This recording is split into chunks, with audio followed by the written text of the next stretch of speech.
지금 전 세계가 큰 충격에 빠졌습니다.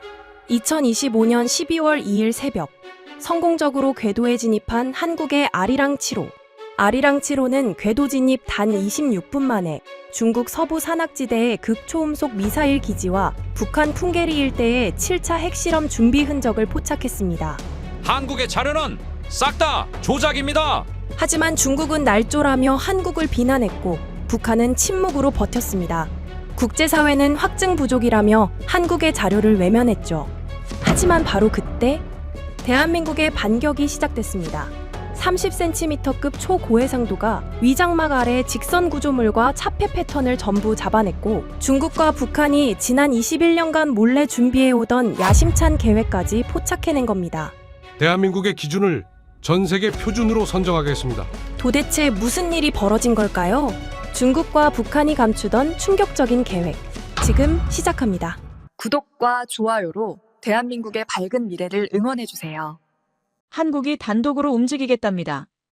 감히 우리 승인 없이 말입니다. 마이클 브룩스의 목소리가 수화기 너머로 들렸습니다.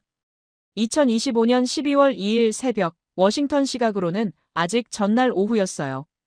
저는 에드워드 헤이스팅스라고 합니다. 국가위성영상분석센터 부국장으로 20년을 일했고 그 20년 동안 한국이 우리 승인 없이 움직인다는 말을 들어본 적이 없었습니다. 아리랑 7호 발사 성공 알림이 뜬 지 채 2시간도 안 됐을 때였어요. 처음엔 오해라고 생각했습니다. 한국은 늘 좋은 파트너였거든요. 자료를 요청하면 보내주고 우리가 분석 방향을 정하면 따라왔어요. 그게 20년간 제가 알던 구조였습니다. 그런데 마이클이 전한 내용은 달랐어요. 한국이 중국 서부 은폐 시설과 북한 준비 움직임을 같은 프레임으로 묶겠다고 통보해 왔다는 겁니다. 통보라니. 굉장히 귀에 거슬리더군요. 묶는다는 게 무슨 뜻입니까? 제가 물었습니다. 마이클이 한숨을 쉬더군요. 말 그대로입니다. 중국 표적과 북한 표적을 따로 추적하지 않겠다는 거예요. 하나의 분석 틀로 동시에 올리겠답니다. 그건 우리 방침이 아닙니다. 한국도 압니다. 그래서 통보라고 한 거예요. 수화기를 내려놓고 잠시 멍했습니다. 우리는 중국과 북한을 분리해서 관리해왔어요. 이유가 있었습니다. 중국을 건드리면 외교 비용이 커지고 북한은 침묵으로 빠져나가니까요. 둘을 따로 두면 각자 부정할 구멍이 생기지만 우리도 각자 대응할 여지가 남았습니다. 완벽한 구조는 아니었어요. 하지만 20년간 굴러온 방식이었습니다. 그런데 한국이 그 구조를 깨겠다고 나섰습니다. 발사 성공 직후 초기 운용도 안 끝난 시점에서요. 저는 솔직히 무모하다고 느꼈어요. 위성이 궤도에 안착한 게 고작 몇 시간 전이었거든요. 아리랑 7호는 한국 시각 새벽 2시 21분에 발사됐고 분리 후 약 1시간 9분 뒤 첫 교신에 성공했다는 보고가 올라왔습니다. 빠르긴 했어요. 인정합니다. 하지만 그게 뭘 증명합니까? 발사와 교신은 시작일 뿐이에요. 다음 날 아침, 저는 화상회의에서 한서윤을 처음 만났습니다. KARI 분석 총괄이라고 했어요. 화면 너머로 그녀의 표정은 담담했습니다. 서류를 넘기는 손놀림도 급하지 않았어요. 제가 먼저 말을 꺼냈습니다. 동시 프레임이라는 게 정확히 뭡니까? 한서윤이 대답했습니다. 중국 서부의 위장 흔적과 북한 북부의 준비 움직임을 같은 판정 기준으로 분석하겠다는 뜻입니다. 왜 굳이 묶습니까? 따로 하면 리스크가 분산되잖아요. 따로 하면 각자 부정합니다. 중국은 증거 불충분을 주장하고 북한은 침묵으로 빠져요. 20년간 그래왔잖아요. 그 말이 정확히 맞았기 때문에 저는 할 말을 잃었습니다. 한서윤은 제가 침묵하는 동안 다음 문장을 이었어요. 묶으면 도망 구멍이 줄어듭니다. 둘 다 같은 논리로 설명되면 하나만 부정해도 다른 하나가 남으니까요. 저는 속으로 인정할 수밖에 없었습니다. 논리는 맞았어요. 문제는 실행이었습니다. 한국이 그걸 해낼 수 있느냐는 별개의 질문이었거든요. 저는 질문을 바꿨습니다. 초기 운용 중에 그게 가능합니까? 센서 보정도 안 끝났을 텐데요. 제한된 조건에서 가능한 범위 안에서 움직이겠습니다. 무리하지 않아요. 그 판단은 누가 합니까? 저와 김태원 수석이 합니다. 기술적 한계는 우리가 제일 잘 압니다. 저는 그녀의 자신감이 어디서 오는지 궁금했습니다. 20년간 이 분야에서 일하면서 저는 확신에 찬 사람들을 많이 봤어요. 대부분은 실패했습니다. 한서윤이 다를 거라는 보장은 없었어요. 회의가 끝난 뒤 정도훈에게서 연락이 왔습니다. 국무부 동아시아 차관보였어요. 그는 첫마디부터 경고조였습니다. 중국 자극하지 마십시오. 저도 같은 생각입니다. 그럼 한국 프레임을 왜 검토하고 있습니까? 검토하는 것과 수용하는 건 다릅니다. 정도훈이 잠시 말을 멈췄습니다. 그리고 낮은 목소리로 덧붙였어요. 한국이 나서면 우리가 뒤처리해야 합니다. 그거 아시잖아요. 알고 있었습니다. 20년간 그랬으니까요. 한국이 뭔가를 건드리면 외교 비용은 우리 몫이었어요. 그래서 저도 처음엔 거부하려고 했습니다. 그런데 마이클이 보낸 메모 하나가 생각을 바꿨어요. 메모에는 이렇게 적혀 있었습니다. 우리는 20년간 의심만 축적했다. 확증은 한 번도 만들지 못했다. 마이클은 실무총괄이었고 그가 이런 문장을 쓴다는 건 내부에서도 한계를 느끼고 있다는 뜻이었습니다. 저는 그 메모를 2번 읽었어요. 세 번째 읽을 때는 밑줄까지 그었습니다. 같은 날 오후 김태원이라는 이름이 처음 제 보고서에 등장했습니다. 영상처리 수석이라고 했어요. 한서윤이 보낸 문서에 그의 이름이 찍혀 있었습니다. 문서 제목은 재현 가능한 판정 기준 체크리스트였어요. 저는 처음에 무슨 뜻인지 몰랐습니다. 한서윤에게 물었습니다. 이게 뭡니까? 공유 전에 기준부터 세우자는 겁니다. 김태원 수석의 원칙이에요. 공유는 나중 문제라는 뜻입니까? 정확합니다. 뭘 보여줄지보다 어떻게 검증할지를 먼저 정하자는 거예요. 30년간 그렇게 해왔습니다. 30년. 그 숫자가 머릿속에 남았습니다. 제가 20년이면 긴 편이라고 생각했는데 김태원은 그보다 10년을 더 버틴 사람이었어요. 저는 문서를 다시 펼쳤습니다. 체크리스트 항목 하나하나가 구체적이었어요.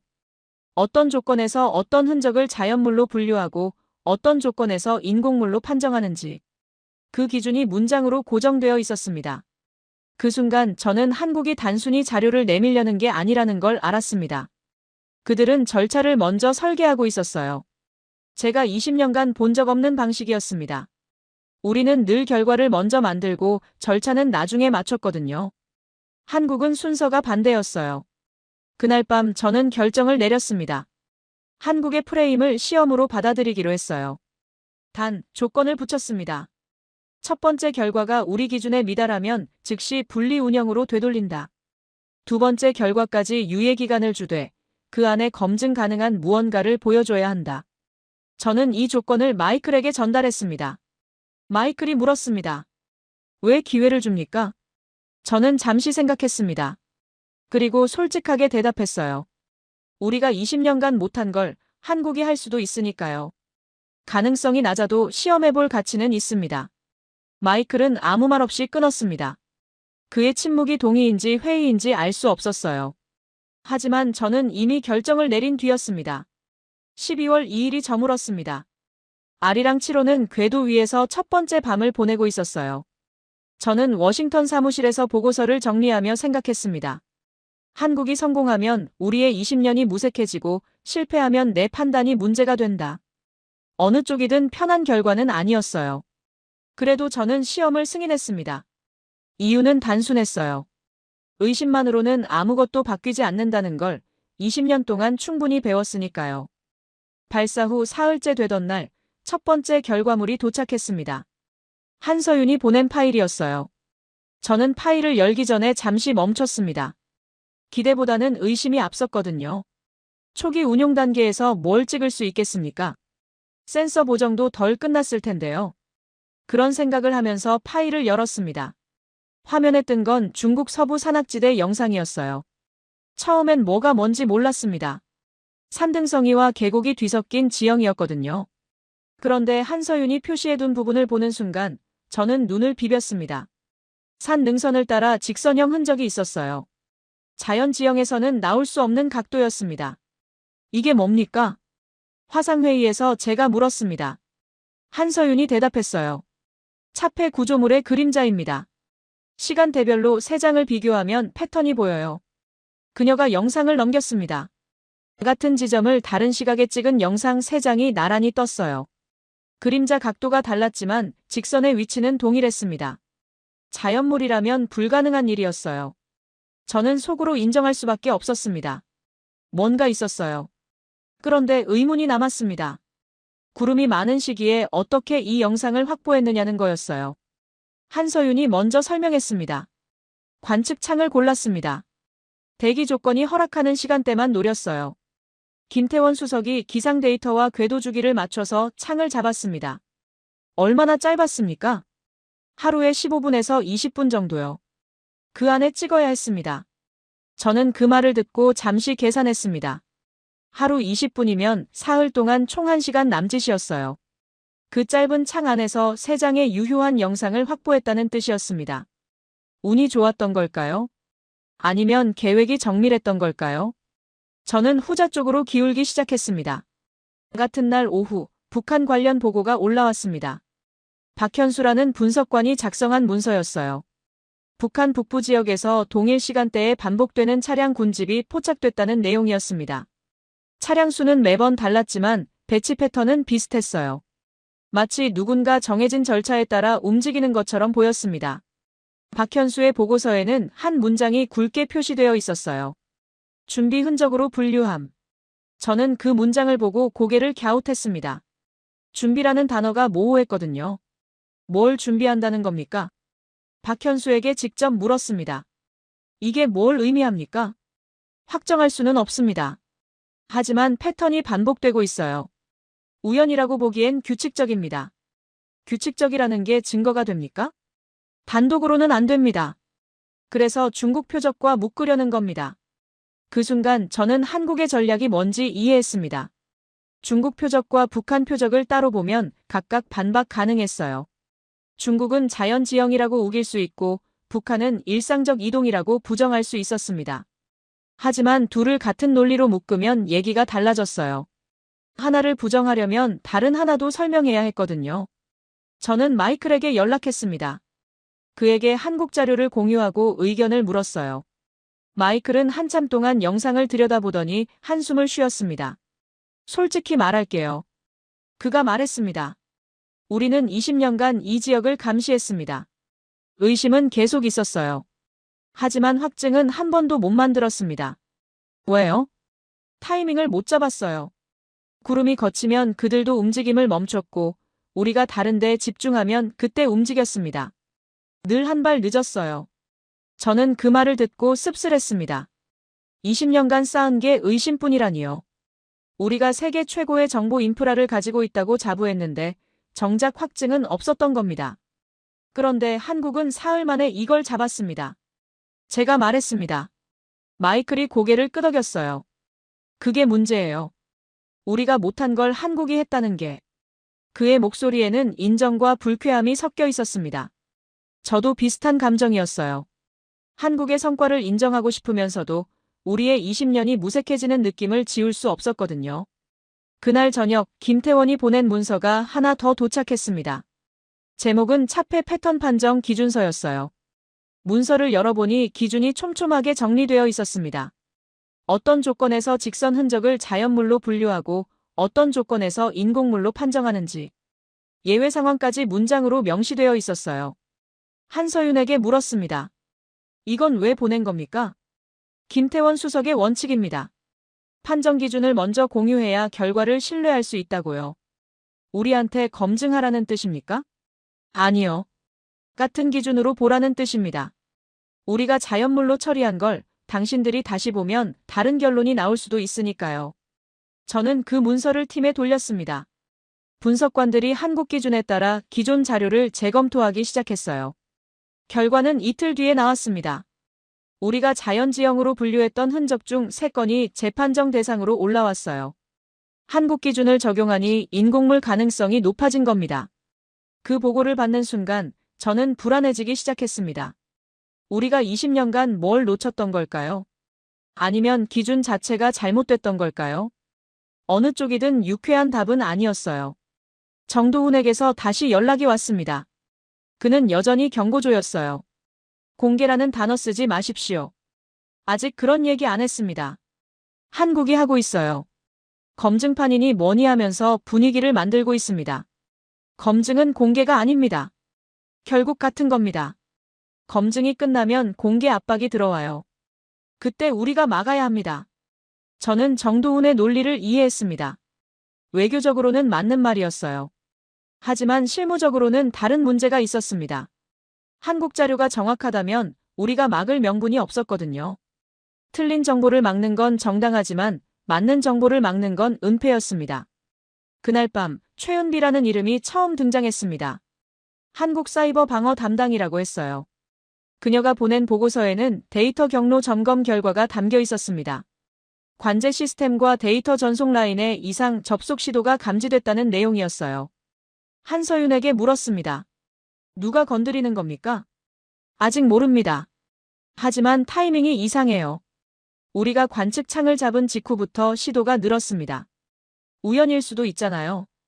우연치고는 정확합니다. 누군가 우리 일정을 알고 있는 것 같아요. 저는 그 말을 듣고 등이 서늘해졌습니다.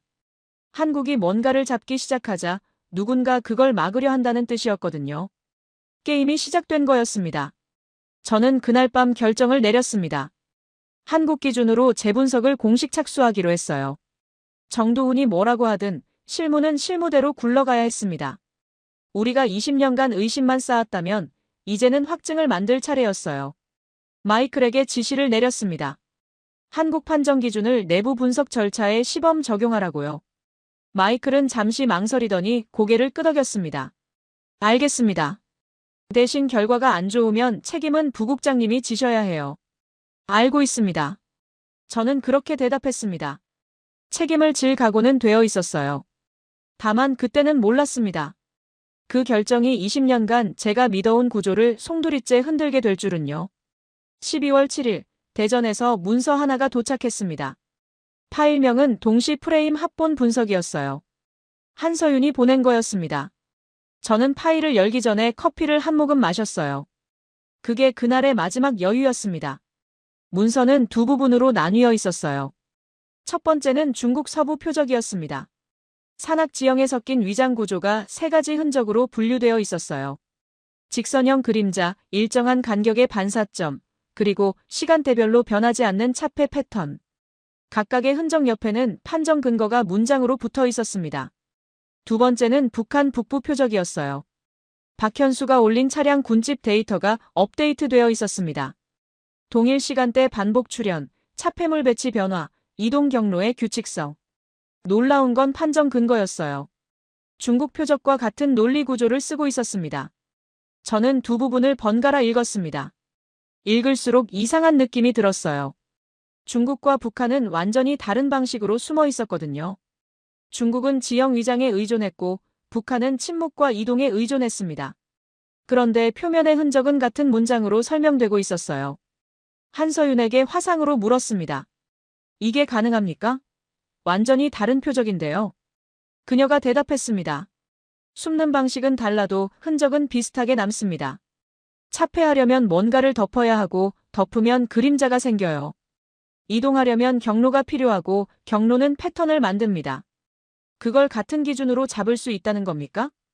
김태원 수석이 그렇게 만들었습니다. 30년 경험이에요. 저는 문서를 다시 펼쳤습니다. 김태원이 작성한 판정 기준서가 첨부되어 있었어요. 기준 하나하나가 문장으로 고정되어 있었습니다. 그림자 각도가 태양 고도와 불일치할 경우 인공물로 분류한다. 반사점이 3회 이상 동일 위치에서 관측될 경우 고정 구조물로 판정한다. 감이 아니라 절차였어요. 그 순간 저는 깨달았습니다. 우리가 20년간 뭘 잘못했는지요. 우리는 표적마다 다른 기준을 썼어요. 중국 담당은 중국식으로 분석했고 북한 담당은 북한식으로 분석했습니다. 그래서 각자 부정당했어요. 중국이 아니라고 하면 중국 분석만 흔들렸고 북한이 침묵하면 북한 분석만 공백이 됐습니다. 연결고리가 없었던 겁니다. 한국은 그 연결고리를 만들었어요. 같은 기준으로 두 표적을 묶으니까 하나를 부정하려면 다른 하나도 설명해야 했습니다. 도망구멍이 줄어드는 구조였어요. 마이클에게 문서를 공유했습니다. 그는 한참 동안 읽더니 한마디 했어요. 이거 우리 방식이 아닙니다. 압니다. 그런데 논리는 맞아요. 그의 목소리에는 당혹감이 섞여 있었습니다. 저도 같은 기분이었어요. 20년간 우리가 구축한 방식이 틀렸다고 인정하는 건 쉽지 않았거든요. 하지만 눈앞의 문서가 그걸 증명하고 있었습니다. 같은 날 오후 최은비에게서 긴급 보고가 올라왔습니다. 이상 접속 시도가 급증했다는 내용이었어요. 관제 시스템과 데이터 전송 라인에 동시다발적 접근이 감지됐습니다. 한서윤에게 물었습니다. 상황이 어떻습니까? 차단했습니다. 하지만 패턴이 조직적이에요. 아마추어가 아닙니다. 누구 짓입니까? 확정할 수 없어요. 다만 타이밍이 정확합니다. 우리가 동시 프레임을 완성한 직후부터 시도가 늘었어요. 저는 그 말을 듣고 확신했습니다. 누군가 이 프레임을 깨려 하고 있었어요. 한국이 뭔가를 잡았다는 걸 알고 그걸 막으려는 거였습니다. 게임이 본격적으로 시작된 거였어요. 최은비가 덧붙였습니다. 차단 룰을 강화했습니다. 로그도 전부 남기고 있어요. 나중에 증거가 될 겁니다. 저는 고개를 끄덕였습니다. 한국이 방어만 하는 게 아니라 기록까지 하고 있다는 게 인상적이었어요. 공격받고 있다는 사실 자체가 증거가 될 수 있다는 걸 알고 있었던 겁니다. 그날 저녁 정도훈에게서 전화가 왔습니다. 그는 평소보다 목소리가 높았어요. 뭘 하고 있는 겁니까? 분석하고 있습니다. 분석이 아니라 도발입니다. 중국이 벌써 움직이고 있어요. 어떻게요? 외교 채널로 압박이 들어오고 있습니다. 한국의 불법 감시 행위에 대해 문제 제기하겠다고요. 저는 잠시 생각했습니다. 중국이 반응한다는 건 한국이 뭔가를 제대로 건드렸다는 뜻이었어요. 아무것도 없으면 반응할 이유가 없거든요. 그게 오히려 증거 아닙니까? 제가 물었습니다. 정도훈이 한숨을 쉬었어요. 증거가 문제가 아닙니다. 외교가 문제예요. 이건 우리가 감당할 일이 아닙니다. 그럼 어쩌자는 겁니까? 한국한테 속도 조절하라고 하세요. 지금 이 프레임을 밀어붙이면 상황이 걷잡을 수 없게 됩니다. 저는 전화를 끊고 한참 동안 앉아 있었습니다. 정도훈의 논리는 이해했어요. 외교적으로는 맞는 말이었습니다. 하지만 실무적으로는 다른 문제가 있었어요. 한국이 잡은 건 진짜였습니다. 진짜를 숨기는 건 은폐였어요. 저는 그날 밤 선택지를 3장으로 나눴습니다. 첫 번째는 굴복이었어요. 중국 압박에 밀려서 한국 프레임을 포기하는 거였습니다. 두 번째는 유지였어요.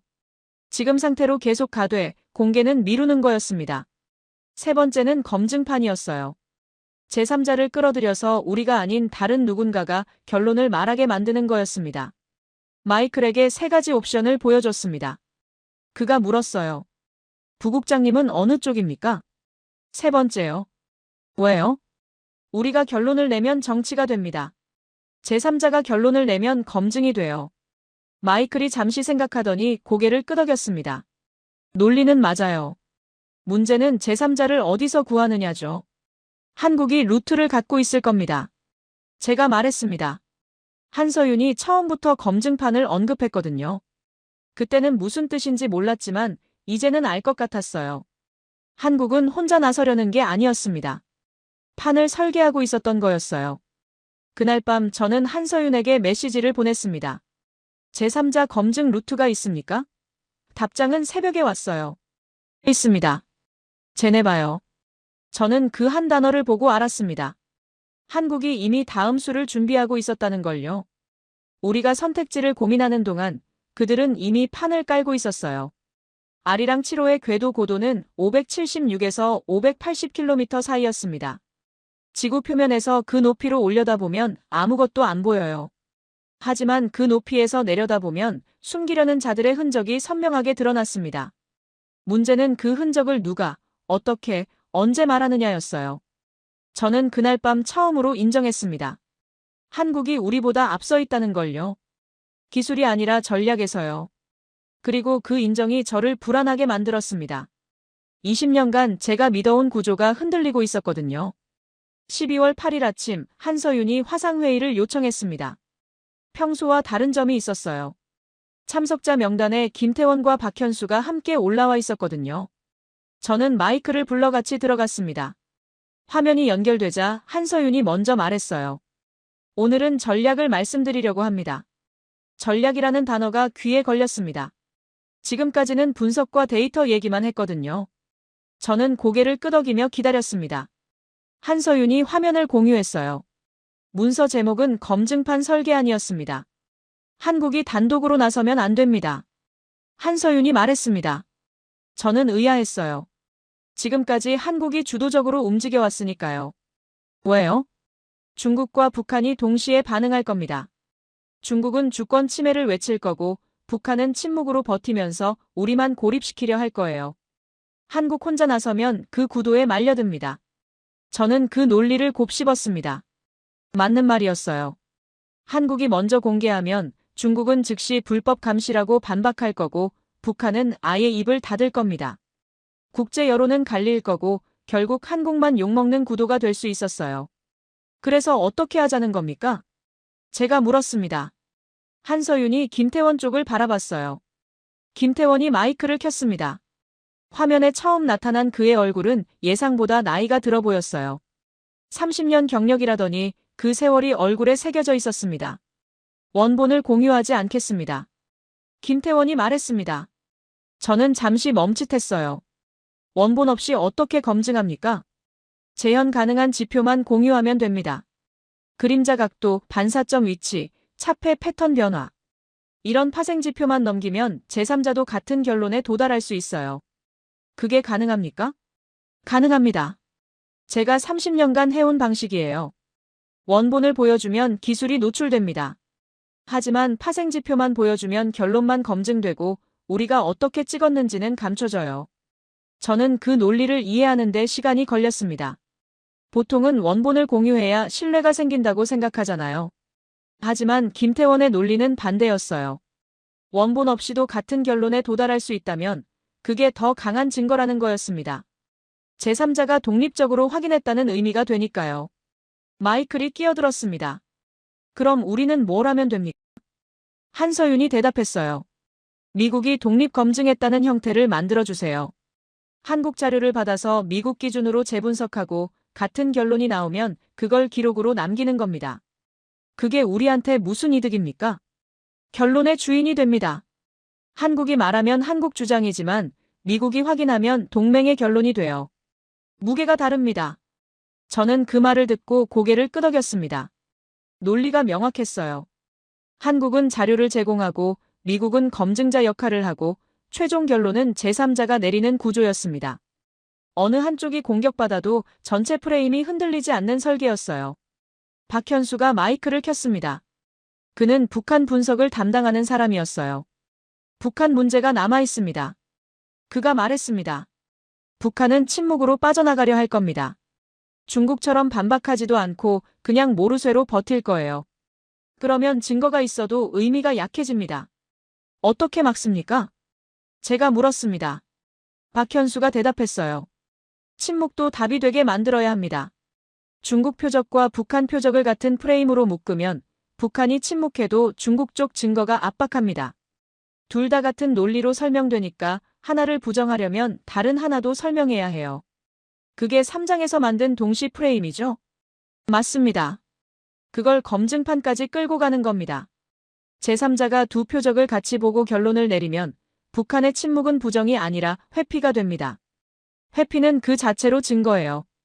저는 박현수의 논리에 감탄했습니다. 침묵을 증거로 바꾸는 발상이었어요. 북한이 대응하든 안 하든 프레임 안에 갇히는 구조였습니다. 회의가 잠시 멈췄습니다. 마이클이 제게 작은 목소리로 물었어요. 어떻게 생각하십니까? 저는 솔직하게 대답했습니다. 우리가 생각 못한 구조입니다. 마이클이 고개를 끄덕였어요. 그도 같은 생각인 것 같았습니다. 한국이 단순히 자료를 내미는 게 아니라 판 전체를 설계하고 있었거든요. 우리는 그 판 위에서 역할을 배정받는 쪽이었습니다. 한서윤이 다시 말했어요. 제네바로 루트를 열겠습니다. 군축 위성검증센터에 예비 분석을 의뢰할 거예요. 제네바요? 저는 되물었습니다. 군축 위성검증센터라는 이름은 들어본 적이 있었지만 직접 접촉한 적은 없었거든요. 에바 슈타인이라는 사람이 수석입니다. 신뢰할 수 있어요. 한국이 연결해 줍니까? 루트만 열어드립니다. 공식 의뢰는 미국이 하셔야 해요. 그래야 형태가 맞습니다.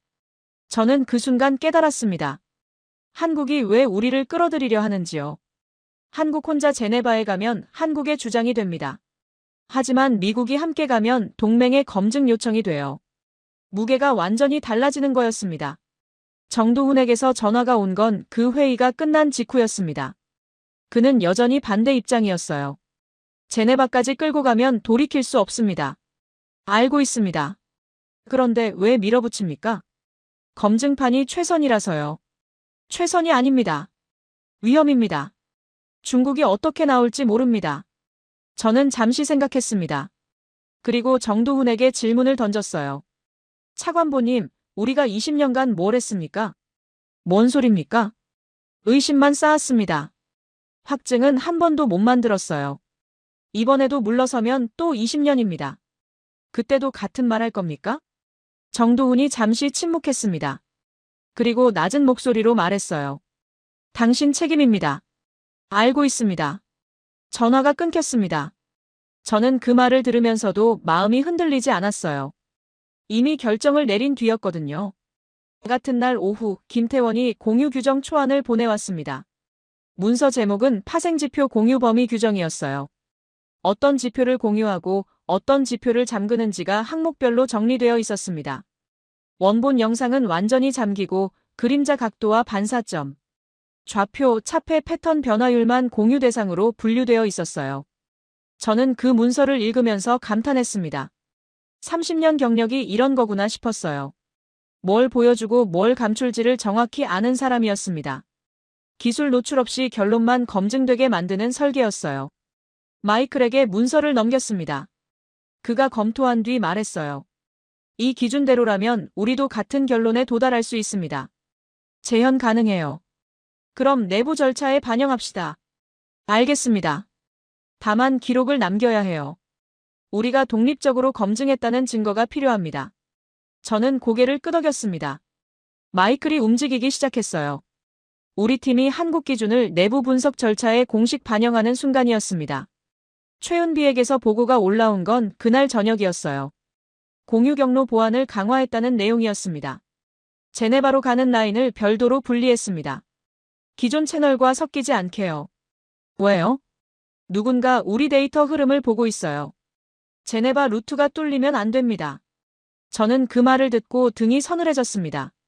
한국이 움직일 때마다 누군가 반응하고 있었어요. 우연이라고 하기엔 타이밍이 너무 정확했습니다. 그날 밤 에바 슈타인에게서 첫 번째 회신이 왔습니다. 제네바 군축 위성검증센터 수석이었어요. 메시지는 짧았습니다. 예비 분석 의뢰 접수 확인. 검토 후 연락드리겠습니다. 저는 그 한 줄을 보면서 생각했습니다. 판이 열렸구나. 이제부터는 되돌릴 수 없었어요. 한국이 설계한 검증판 위에 미국이 올라탔고 제네바가 심판석에 앉았습니다. 그 순간 제 편견이 완전히 흔들렸습니다. 저는 20년간 한국을 자료 제공자로만 생각했어요. 우리가 요청하면 보내주고 우리가 분석하면 따라오는 존재라고요. 하지만 지금 눈앞에서 벌어지는 건 완전히 달랐습니다. 한국은 자료를 주는 게 아니라 판을 깔고 있었어요. 우리는 그 판 위에서 역할을 수행하는 쪽이었습니다. 설계자. 그 단어가 머릿속에 떠올랐습니다. 한국은 폭로자가 아니었어요. 검증판의 설계자였습니다. 그리고 저는 그 설계 안에서 제 역할을 찾아야 했습니다. 12월 9일 김태원이 원본 잠금을 선언했습니다. 화상회의에서 그가 말했어요. 오늘부로 원본 영상 접근을 차단합니다. 파생지표만 공유합니다. 저는 잠시 당황했습니다. 검증을 진행하려면 원본이 필요하다고 생각했거든요. 하지만 김태원은 단호했어요. 원본을 열면 기술이 노출됩니다. 30cm급 해상도가 어떻게 나오는지, 태양동 기궤도에서 어떤 각도로 찍는지, 1.8톤짜리 위성이 어떻게 기동하는지. 그걸 보여주면 우리 눈이 벗겨지는 겁니다. 그럼 검증은 어떻게 합니까? 제가 물었습니다. 김태원이 대답했어요. 파생지표로 충분합니다. 그림자 각도, 반사점, 좌표, 차폐 패턴 변화율. 이것만 있으면 제3자도 같은 결론에 도달할 수 있어요. 원본 없이도요. 저는 그 논리를 곱씹었습니다. 처음에는 납득이 안 됐어요.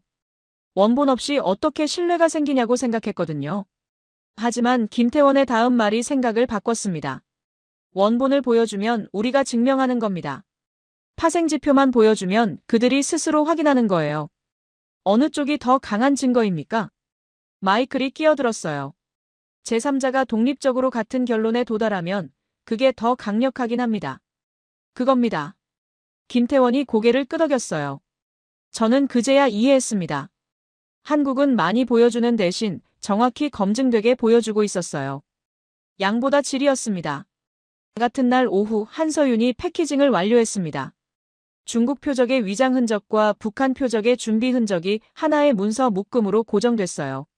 제목은 동시 프레임 검증 패키지였습니다. 문서를 열어보니 구조가 깔끔했어요. 표적별로 파생지표가 정리되어 있고 각 지표 옆에 판정 기준이 문장으로 붙어 있었습니다. 한서윤이 설명했어요. 이 패키지를 제네바에 보냅니다. 미국 내부 검증용으로도 같은 버전을 씁니다. 기준이 통일되어야 결론도 일치하니까요. 저는 고개를 끄덕였습니다. 같은 기준으로 같은 자료를 보면 결론이 갈라질 이유가 없었어요. 한국이 판을 얼마나 정밀하게 설계했는지 느껴지는 순간이었습니다. 마이클이 패키지를 받아서 내부 검증 절차에 올렸습니다. 우리 분석팀이 한국 기준에 따라 재분석을 시작했어요. 이틀 뒤 결과가 나왔습니다. 한국과 같은 결론이었어요. 중국 표적은 인공 구조물 가능성 높음, 북한 표적은 준비활동 징후 확인. 단어까지 비슷했습니다. 저는 그 결과를 보고 묘한 기분이 들었어요. 20년간 우리가 쌓아온 기준이 있었거든요. 그런데 한국 기준을 적용하니까 더 명확한 결론이 나왔습니다. 우리 기준이 잘못됐던 건지 아니면 불완전했던 건지 어느 쪽이든 유쾌한 답은 아니었어요. 마이클이 제게 말했습니다. 부국장님, 이거 기록으로 남겨야 합니다. 뭘요? 한국 기준이 우리 내부 검증에서도 작동했다는 거요. 이게 선례가 됩니다. 저는 잠시 생각했습니다. 마이클 말이 맞았어요. 이번에 한국 기준을 썼다는 건 다음에도 쓸 수 있다는 뜻이었거든요. 선례가 되면 표준이 됩니다. 표준이 되면 돌이킬 수 없어요. 기록합시다. 제가 대답했습니다. 마이클이 문서를 작성하기 시작했어요. 문서 제목은 제한 공유 기준 적용 결과 보고서였습니다. 그 안에 한 문장이 들어갔어요. 한국 제한 공유 기준이 동맹 검증 절차의 기준선이 됐다. 저는 그 문장을 읽고 한참 동안 화면을 바라봤습니다. 20년간 우리가 주도하던 구조가 바뀌는 순간이었거든요. 그날 저녁 중국이 움직이기 시작했습니다. 외교 채널과 언론이 동시에 돌아갔어요. 정도훈에게서 전화가 왔습니다. 불법 감시 프레임이 퍼지고 있습니다. 뭐라고 하던가요? 한국이 주권을 침해했다고요. 중국 영토를 무단 촬영했다는 겁니다. 국제법 위반이라고 주장하고 있어요. 저는 코웃음을 쳤습니다. 위성 관측은 국제법상 합법이었거든요. 우주는 누구의 영토도 아니니까요. 하지만 중국은 그걸 알면서도 프레임을 밀어붙이고 있었습니다. 진실보다 여론이 중요했던 거예요. 어떻게 대응합니까?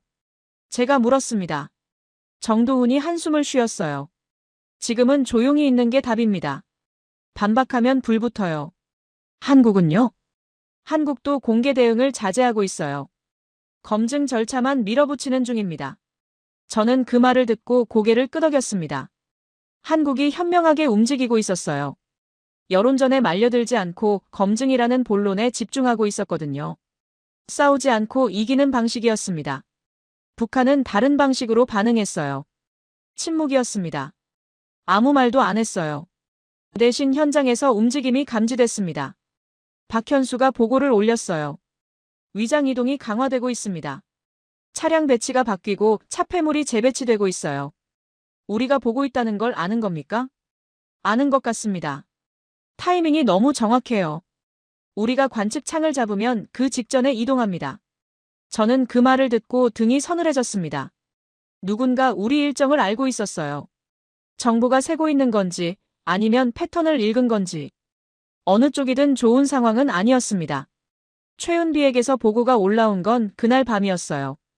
교란 시도가 또 있었다는 내용이었습니다. 관제 시스템에 접근 시도가 있었습니다. 차단했어요. 이번엔 어디서요? 경로가 우회되어 있어서 정확히 모릅니다. 하지만 패턴은 전과 같아요. 조직적입니다. 로그 남겼습니까? 전부 남겼습니다. 시간, 접속 경로, 시도 횟수. 나중에 증거가 될 거예요. 저는 최은비의 대응에 감탄했습니다. 방어만 하는 게 아니라 기록까지 하고 있었어요. 공격받았다는 사실 자체가 증거가 될 수 있다는 걸 알고 있었던 겁니다. 압박이 실제였다는 증명이 되니까요. 정도훈에게서 또 전화가 왔습니다. 이번엔 목소리가 더 높았어요. 지금 멈추면 손실이 줄어듭니다. 무슨 손실입니까? 외교 비용이요. 중국이 본격적으로 움직이면 우리가 감당해야 합니다.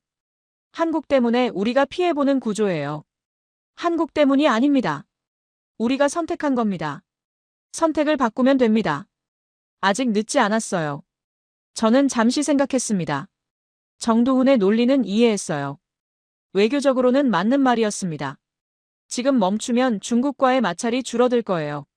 하지만 그렇게 하면 우리가 또 20년을 허비하는 겁니다. 의심만 쌓고 확증은 못 만드는 패턴이 반복되는 거였어요. 안 됩니다.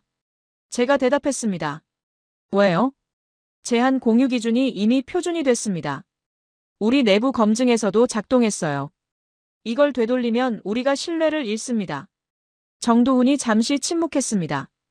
그리고 낮은 목소리로 말했어요. 당신 책임입니다. 알고 있습니다. 전화가 끊겼습니다. 저는 그 말을 들으면서도 흔들리지 않았어요.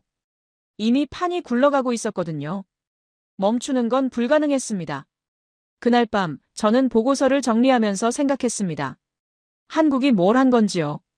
그들은 자료를 많이 보여주지 않았어요. 오히려 최소한만 보여줬습니다. 하지만 그 최소한이 정확히 검증 가능한 형태였어요. 양으로 승부하지 않고 질로 승부한 거였습니다. 저는 그제야 김태원의 30년이 뭔지 이해했습니다. 그는 뭘 보여주고 뭘 감출지를 정확히 아는 사람이었어요. 기술을 지키면서 결론만 전달하는 방법을 알고 있었습니다. 그게 30년 동안 쌓은 노하우였어요. 아리랑 7호는 태양동 기궤도를 돌고 있었습니다. 약 576에서 580km 상공이었어요. 1.8톤짜리 위성이 30cm급 해상도로 지표면을 찍고 있었습니다. 그 숫자들이 머릿속에 맴돌았어요. 한국이 그 정도 성능을 가지고 있다는 건 알고 있었지만 그걸 어떻게 쓰는지는 이번에 처음 봤습니다. 많이 찍는 게 중요한 게 아니었어요. 정확히 검증되게 찍는 게 중요했습니다. 한국은 그 차이를 알고 있었어요. 우리는 몰랐습니다. 20년간 양으로만 승부하려 했거든요. 저는 그날 밤 인정할 수밖에 없었습니다. 한국 제한 공유 기준이 동맹의 표준이 됐다는 걸요. 그리고 그 표준을 만든 건 우리가 아니라 한국이었습니다. 설계자는 처음부터 한국이었어요. 12월 10일 제네바에서 첫 번째 공식 회신이 도착했습니다. 에바 슈타인이 보낸 문서였어요. 제목은 예비 분석 절차 개시 통보였습니다. 저는 그 문서를 열면서 손이 떨리는 걸 느꼈어요. 판이 진짜로 굴러가기 시작한 거였거든요. 에바 슈타인은 제네바 군축 위성 검증센터 수석이었습니다. 한서윤이 연결해준 루트였어요. 문서 내용은 간결했습니다.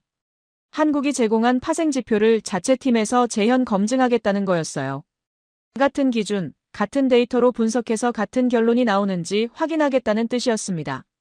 저는 마이클에게 문서를 공유했습니다. 그가 읽고 나서 말했어요. 이게 핵심입니다. 제3자가 독립적으로 검증하면 우리 결론이 정치가 아니라 사실이 됩니다. 얼마나 걸릴까요? 에바 슈타인 팀이면 빠르면 이틀, 늦어도 나흘입니다. 그 사람들 꼼꼼해요. 저는 고개를 끄덕였습니다. 이틀에서 나흘이면 12월 12일에서 14일 사이였어요. 그 안에 결론이 나온다는 뜻이었습니다. 같은 날 오후 예상치 못한 연락이 왔습니다. 한나 리라는 이름이었어요. BBC 탐사팀장이라고 했습니다. 저는 처음에 당황했어요. 언론이 왜 연락을 해오는 건지 몰랐거든요.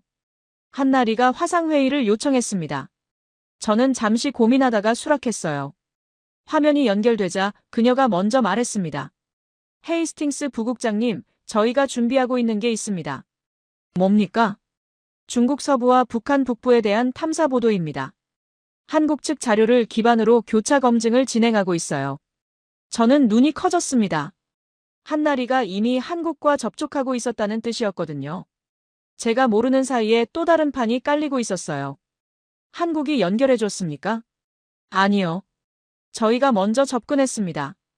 한국 발사 성공 뉴스가 나온 직후부터 추적하고 있었어요. 저는 잠시 생각했습니다. 한나리 같은 탐사 기자들은 냄새를 맡으면 끝까지 파는 사람들이었어요. 한국이 뭔가를 잡았다는 걸 눈치챈 거였습니다. 저희한테 뭘 원하십니까? 제가 물었습니다. 한나리가 대답했어요. 확인입니다. 한국 자료가 신뢰할 만한지, 미국도 같은 결론에 도달했는지. 저희는 정부 발표가 아니라 검증된 보도로 나가려고 합니다. 그래서 여러 소스가 필요해요. 저는 그 말을 듣고 고개를 끄덕였습니다. 한나리의 전략이 뭔지 이해했어요. 정부 발표로 나가면 정치적 공격을 받습니다. 하지만 독립적으로 검증된 보도로 나가면 신뢰가 붙어요. 같은 내용이라도 형태에 따라 무게가 달라지는 거였습니다. 교차 자문단은 누가 있습니까? 제가 물었습니다. 한나리가 명단을 보여줬어요. 유럽과 미국의 위성 분석 전문가 4명이 포함되어 있었습니다. 제가 아는 이름도 있었어요. 신뢰할 만한 사람들이었습니다. 공개 시점은 언제입니까? 제네바 예비 결론이 나온 직후로 잡고 있습니다. 검증이 끝나면 바로 나갑니다. 저는 그 계획을 듣고 감탄했습니다. 한나리는 제네바와 타이밍을 맞추고 있었어요. 검증 결과가 나오자마자 보도가 터지면 중국이 반박할 시간이 없어집니다. 정밀한 설계였어요. 회의가 끝난 뒤 정도훈에게서 전화가 왔습니다. 그는 한나리 건을 이미 알고 있었어요. BBC가 움직이고 있습니다. 막아야 해요. 어떻게요? 보도 자제를 요청하면 됩니다. 외교적으로 민감한 시기라고요. 저는 잠시 침묵했습니다. 그리고 솔직하게 말했어요. 못 막습니다. 왜요? 한나리는 정부 요청으로 멈출 사람이 아닙니다. 오히려 역효과예요. 정부가 막으려 했다는 게 기사가 됩니다. 정도훈이 한숨을 쉬었어요. 그도 알고 있었을 겁니다. 탐사 기자들은 압박에 굴복하지 않아요. 오히려 압박 자체가 뉴스거리가 되거든요. 그럼 어떻게 합니까?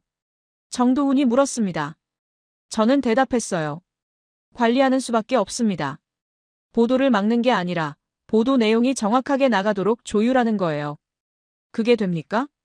한나리가 원하는 건 정확한 정보입니다. 우리가 협조하면 오히려 통제력이 생겨요. 안 하면 그들이 알아서 움직입니다. 정도훈이 잠시 침묵했습니다. 그리고 낮은 목소리로 말했어요. 당신 방식대로 하십시오. 대신 결과는 책임지셔야 합니다. 알고 있습니다. 전화가 끊겼습니다. 저는 그 대화를 마치고 생각했어요. 정도훈도 어쩔 수 없다는 걸 알고 있었습니다. 판이 이미 굴러가고 있었거든요. 멈추는 건 불가능했어요. 그날 저녁 중국의 압박이 한 단계 올라갔습니다. 국제기구와 언론 지형이 동시에 흔들렸어요. 주권 침해라는 프레임이 퍼지기 시작했습니다. 중국 외교부 대변인이 성명을 냈어요. 특정 국가가 중국 영토에 대한 불법 감시 활동을 벌이고 있다. 이는 명백한 국제법 위반이다. 저는 그 성명을 읽고 코웃음을 쳤습니다. 위성 관측은 국제법상 합법이었거든요. 우주에서 찍는 건 어느 나라 영토 침범도 아니에요. 하지만 중국은 그걸 알면서도 프레임을 밀어붙이고 있었습니다. 진실보다 여론이 중요했던 거예요. 한서윤에게 연락했습니다. 중국이 움직이고 있습니다. 어떻게 대응합니까? 그녀가 대답했어요. 안 합니다. 뭐라고요? 공개 대응 안 합니다. 검증 절차만 밀어붙일 거예요. 싸우면 그들 판에서 노는 겁니다. 저는 그 논리를 곱씹었습니다. 맞는 말이었어요. 중국이 원하는 건 여론전이었습니다. 한국이 반박하면 논쟁이 되고 논쟁이 되면 진실이 흐려져요. 하지만 한국이 침묵하고 검증만 밀면 결론이 먼저 나옵니다. 결론이 나온 뒤에는 여론전이 소용없어요. 현명하네요. 제가 말했습니다. 한서윤이 대답했어요. 김태원 수석 방식입니다. 싸우지 말고 증명하라고요. 저는 그 말을 듣고 다시 한번 김태원을 떠올렸습니다. 30년 경력이 만든 원칙이었어요. 여론에 휘둘리지 않고 절차로 승부하는 방식. 그게 한국이 선택한 전략이었습니다. 북한은 다른 방식으로 버티고 있었어요. 침묵이었습니다. 아무 성명도 없었어요. 대신 현장 통제가 강화됐습니다. 박현수가 보고를 올렸어요.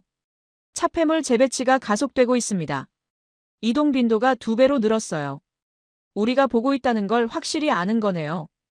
그런 것 같습니다. 하지만 역효과가 나고 있어요. 무슨 뜻입니까? 침묵하면서 숨으려 하니까 오히려 패턴이 더 선명해지고 있어요. 이동 자체가 증거가 되는 겁니다. 저는 고개를 끄덕였습니다. 박현수의 분석이 맞았어요. 북한이 숨으려 할수록 흔적이 남았습니다. 침묵은 부정이 아니라 회피였어요. 회피는 그 자체로 증거가 됐습니다. 한서윤이 추가 관측 우선순위를 조정했습니다. 북한 표적에 더 집중하기로 한 거였어요. 지금이 기회입니다. 그들이 움직이고 있으니까요. 움직일 때 찍으면 패턴이 더 명확해져요. 위험하지 않습니까? 관측창이 노출되면 그쪽도 대응할 텐데요. 최은비가 경로를 분리했습니다. 데이터 흐름이 새지 않아요. 저는 한국팀의 협업에 감탄했습니다. 분석, 관측, 보안이 하나로 맞물려 돌아가고 있었어요. 각자 역할이 명확했고 그 역할들이 하나의 전략으로 수렴하고 있었습니다. 그날 밤 저는 보고서를 정리하면서 생각했습니다. 이 싸움이 뭔지요? 처음에는 폭로라고 생각했어요. 한국이 뭔가를 찾아서 세상에 공개하는 거라고요. 하지만 지금 보니 달랐습니다. 한국은 폭로를 하려는 게 아니었어요. 도망 구멍을 닫고 있었습니다. 중국은 부정하려 했지만 제네바 검증이 진행되고 있었어요. 북한은 침묵하려 했지만 침묵이 오히려 패턴을 만들고 있었습니다. 한나리의 보도가 준비되고 있었고 미국 내부 검증도 완료됐어요. 모든 방향에서 출구가 막히고 있었습니다. 저는 그제야 한국의 전략을 완전히 이해했습니다. 검증판이라는 게 뭔지요? 한국 혼자 결론을 말하면 한국 주장이 됩니다. 하지만 제네바가 확인하고 미국이 검증하고 언론이 보도하면 사실이 돼요. 누구도 부정할 수 없는 구조를 만든 거였습니다. 이 싸움은 폭로가 아니었어요. 도망 구멍을 닫는 검증 전술이었습니다. 한국은 처음부터 그걸 알고 판을 설계했어요. 저는 20년간 이 분야에서 일했지만 이런 구조는 처음 봤습니다. 감탄과 당혹감이 동시에 밀려왔어요. 12월 12일 오전 한나 리의 보도가 터졌습니다. BBC 웹사이트 메인에 올라온 기사 제목은 위성이 포착한 2개의 은폐였어요. 저는 그 기사를 클릭하면서 숨을 참았습니다. 판이 세상에 공개되는 순간이었거든요. 기사 구조는 냉정했습니다. 감정적인 표현이 거의 없었어요. 중국 서부의 위장 구조와 북한 북부의 준비 흔적이 같은 프레임 안에서 설명되고 있었습니다. 한나리가 예고한 대로였어요. 둘을 묶어서 각자 부정은 가능해도 함께 반증은 어렵다는 결론으로 끌고 갔습니다. 기사 말미에는 교차 자문단의 코멘트가 붙어 있었어요. 유럽과 미국의 위성 분석 전문가 4명이 각자 의견을 냈습니다. 공통된 결론은 하나였어요. 제시된 파생지표는 독립적 분석에서도 동일한 결론에 도달할 수 있는 수준이다. 한국 자료가 신뢰할 만하다는 공식적인 인정이었습니다. 저는 기사를 3번 읽었습니다. 읽을수록 한나 리의 설계가 보였어요. 정부 발표 형식이 아니라 검증된 보도 형식으로 나갔기 때문에 정치적 공격이 어려웠습니다. 한국이 주장했다가 아니라 독립검증 결과 확인됐다였거든요. 말하는 주체가 바뀌면 무게도 바뀝니다. 기사가 올라간 지 2시간 뒤 제네바에서 연락이 왔습니다. 에바 슈타인이 보낸 문서였어요. 제목은 예비 분석 결론 통보였습니다. 저는 떨리는 손으로 파일을 열었어요. 문서는 짧았습니다. 핵심 문장은 단 하나였어요. 한국 제공 파생지표는 독립 재현 절차로 동일 결론에 도달했다. 제네바 군축 위성검증센터 수석 에바 슈타인의 서명이 찍혀 있었습니다. 제3자가 공식적으로 한국 결론을 인정한 순간이었어요. 저는 그 문장을 읽고 한참 동안 화면을 바라봤습니다. 20년간 우리가 못 만든 게 뭔지 알았거든요. 확증이었어요. 의심은 많았지만 확증은 없었습니다. 그런데 한국이 열이틀 만에 그걸 만들어냈어요. 우리가 아니라 한국이었습니다. 마이클에게 문서를 공유했습니다. 그가 읽고 나서 말했어요. 이거면 끝났습니다. 무슨 뜻입니까? 중국이 반박하려면 구체적인 반증을 내놔야 해요. 추상적인 비난으로는 안 됩니다. 제네바가 인정했으니까요. 저는 고개를 끄덕였습니다. 마이클 말이 맞았어요. 제3자 검증이 끝난 뒤에는 게임이 달라집니다. 부정하려면 같은 수준의 검증으로 반박해야 해요. 주권 침해라느니 불법 감시라느니 하는 추상적 프레임으로는 안 되는 거였습니다. 중국의 반응은 예상대로였습니다. 외교부 대변인이 또 성명을 냈어요. 특정 세력의 정치적 음모에 의한 조작된 정보다. 중국은 이를 단호히 배격한다. 하지만 구체적인 반증은 없었습니다. 어느 부분이 틀렸는지, 어떤 증거가 조작됐는지 말하지 못했어요. 추상적 비난만 반복했습니다. 한서윤에게 연락했습니다. 중국이 반박하고 있습니다. 보고 있어요. 어떻게 대응합니까? 안 합니다. 그들이 구체적으로 반박할 때까지 기다릴 거예요. 추상적 비난에는 침묵이 답입니다. 저는 그 논리에 동의했습니다. 중국이 구체적으로 반박하면 그때 대응하면 돼요. 하지만 추상적 비난에 일일이 반응하면 그들 판에서 노는 겁니다. 침묵이 더 강한 전략이었어요. 북한은 여전히 아무 말도 하지 않았습니다. 성명도 반박도 부정도 없었어요. 침묵으로 버티려는 거였습니다. 하지만 박현수가 보고를 올렸어요. 침묵이 오히려 역효과입니다. 왜요? 기사에 북한 표적이 중국과 묶여 있거든요. 중국이 반박하는데 북한만 침묵하면 인정하는 것처럼 보여요. 같은 프레임 안에 있으니까요. 저는 고개를 끄덕였습니다. 한국이 설계한 동시 프레임의 효과였어요. 중국과 북한을 묶어놨기 때문에 한쪽이 움직이면 다른 쪽도 영향을 받았습니다. 북한이 침묵해도 중국의 반응이 압박이 됐어요. 도망 구멍이 없는 구조였습니다. 그날 오후 마이클이 동맹 실무회의를 열었습니다. 유럽과 아시아 파트너들이 화상으로 참여했어요. 의제는 하나였습니다. 한국 제한 공유 기준을 동맹 표준으로 공식 채택할지 여부였어요. 회의는 2시간 넘게 진행됐습니다. 반대 의견도 있었어요. 기존 방식을 바꾸는 게 부담스럽다는 거였습니다. 하지만 제네바 결론이 나온 뒤라 분위기가 달랐어요. 대부분은 채택 쪽으로 기울었습니다. 마이클이 최종 문구를 제안했어요. 한국 제한 공유 기준을 동맹 검증 절차의 기준선으로 채택한다. 투표 결과는 찬성 다수였습니다. 반대는 2표뿐이었어요.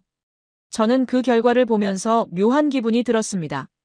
20년간 우리가 주도하던 기준이 바뀌는 순간이었거든요. 새로운 기준을 만든 건 우리가 아니라 한국이었습니다. 회의가 끝난 뒤 저는 보고서 머리말을 교체했습니다. 기존 문구를 지우고 새 문장을 넣었어요. 본 보고서는 한국 제한 공유 기준에 따른 독립 검증 결과를 포함한다. 20년간 쓰던 양식이 바뀌는 순간이었습니다. 정도훈에게서 전화가 온 건 그날 저녁이었어요. 그의 목소리는 평소와 달랐습니다. 낮고 차분했어요. 결과를 봤습니다. 어떻게 생각하십니까? 인정할 건 인정해야죠. 저는 잠시 놀랐습니다. 정도훈이 처음으로 긍정적인 반응을 보인 거였거든요. 그가 이어서 말했어요. 중단은 틀린 판단이었습니다. 관리하고 대응하는 게 맞았어요. 지금도 외교 비용은 있지 않습니까? 있습니다. 하지만 검증이 끝났으니까 방어가 됩니다.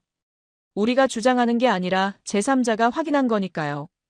저는 그 말을 듣고 고개를 끄덕였습니다. 정도훈도 인정한 거였어요. 검증판이 옳았다는 걸요. 중단했으면 우리가 또 20년을 허비했을 겁니다. 하지만 밀어붙였기 때문에 결론이 나왔어요. 앞으로 어떻게 합니까? 제가 물었습니다. 정도훈이 대답했어요. 관리합니다.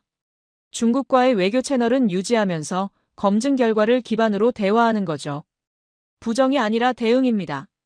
저는 그 말에서 변화를 느꼈습니다. 정도훈은 처음에 중단을 요구했어요. 하지만 지금은 관리와 대응을 말하고 있었습니다. 결론이 나오니까 입장이 바뀐 거였어요. 확증의 힘이었습니다. 그날 밤 저는 창밖을 바라보며 생각했습니다. 한국이 뭘 만든 건지요? 영상이 아니었어요. 위성사진 자체는 도구일 뿐이었습니다. 한국이 진짜 만든 건 절차였어요. 세계가 믿을 수 있는 검증 절차를요. 김태원의 30년이 그 안에 들어 있었습니다. 원본을 감추고 파생지표만 공유하는 방식, 감이 아니라 문장으로 고정된 판정 기준, 제3자가 독립적으로 같은 결론에 도달하게 만드는 설계. 그 모든 게 30년간 쌓인 원칙이었어요. 한서윤의 전략도 빛났습니다. 한국 혼자 나서지 않고 검증판을 설계한 것, 미국과 제네바와 언론을 같은 타이밍에 묶은 것, 중국의 여론전에 휘둘리지 않고 절차만 밀어붙인 것. 그게 이 싸움의 핵심이었어요. 박현수가 설계한 동시 프레임도 결정적이었습니다. 중국과 북한을 묶어서 각자 도망치지 못하게 만든 구조였어요. 북한이 침묵해도 중국 반응이 압박이 됐고 중국이 반박해도 구체적 반증 없이는 소용없었습니다. 최은비가 지킨 데이터 경로도 빠뜨릴 수 없었어요. 교란 시도를 막고 로그를 남겨서 압박이 실제였다는 증거를 확보했습니다. 방어가 아니라 기록이었어요. 저는 그날 밤 인정할 수밖에 없었습니다. 한국이 만든 건 영상이 아니라 세계가 믿는 절차였다는 걸요. 그리고 그 절차가 20년간 우리가 못 만든 확증을 열이틀 만에 만들어냈습니다. 아리랑 7호는 여전히 궤도를 돌고 있었어요. 하지만 이제 그 위성은 단순한 센서가 아니었습니다. 동맹의 눈이 됐어요. 한국이 설계하고 제네바가 검증하고 세계가 인정한 눈이었습니다. 2025년 12월 13일, 저는 최종 보고서를 마감했습니다. 열이틀간의 기록이었어요. 12월 2일 발사 성공부터 12월 12일 공개까지 그 사이에 벌어진 모든 일이 담겨 있었습니다. 저는 보고서 마지막 페이지에 결론을 써야 했어요. 펜을 들고 잠시 멈췄습니다.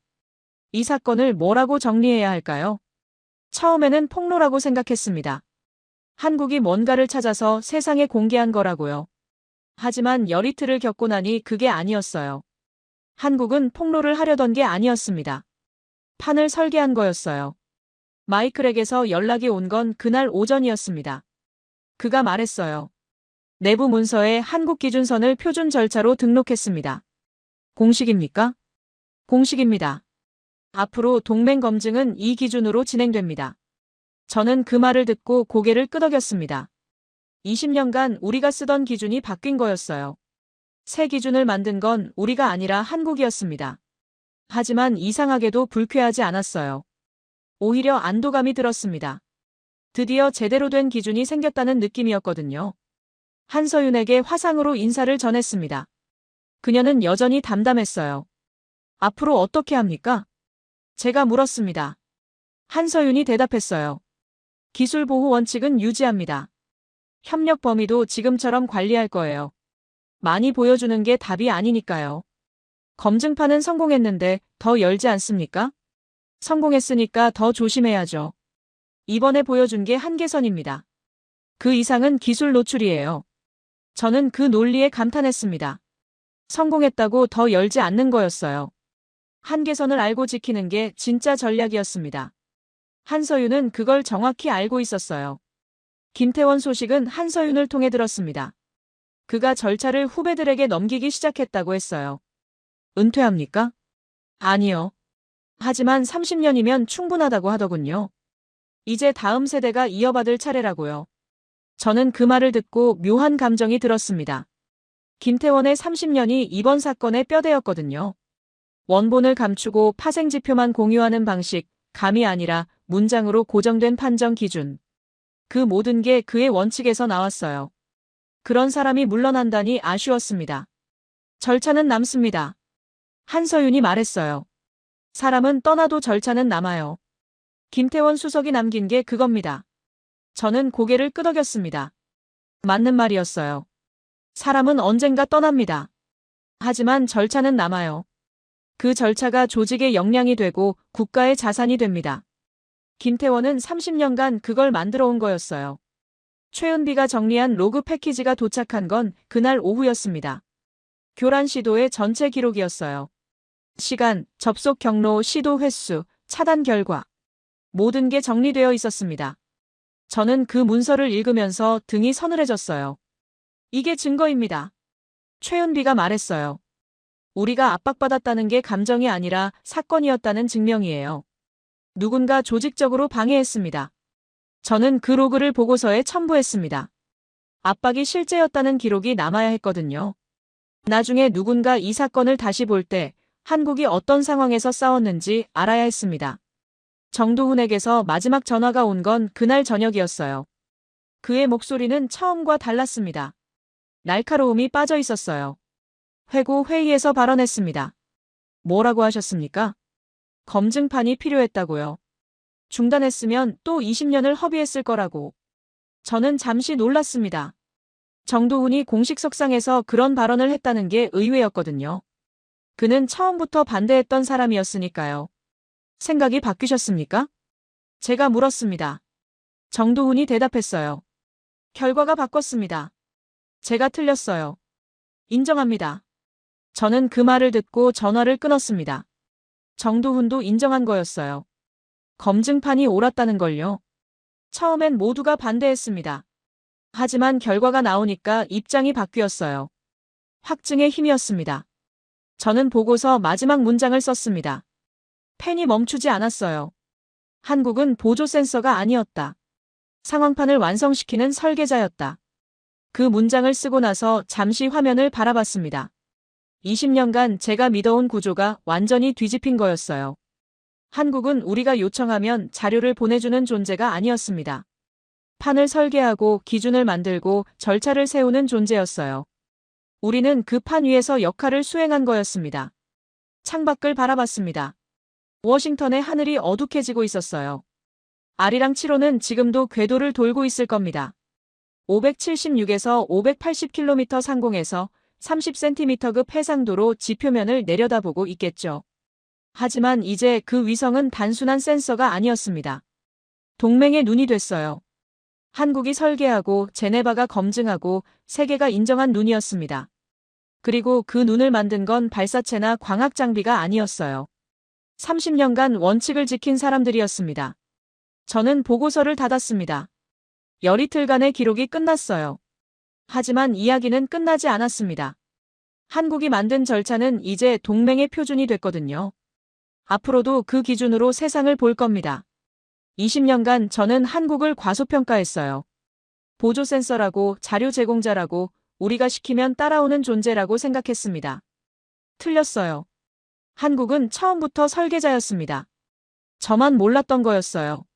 대한민국이 잘하고 있다고 생각하신다면, 한국 최고, 대한민국이 아직 멀었다고 생각하신다면, 한국 힘내라. 여러분의 생각을 댓글로 남겨주세요. 지금까지 감동을 더하다였습니다.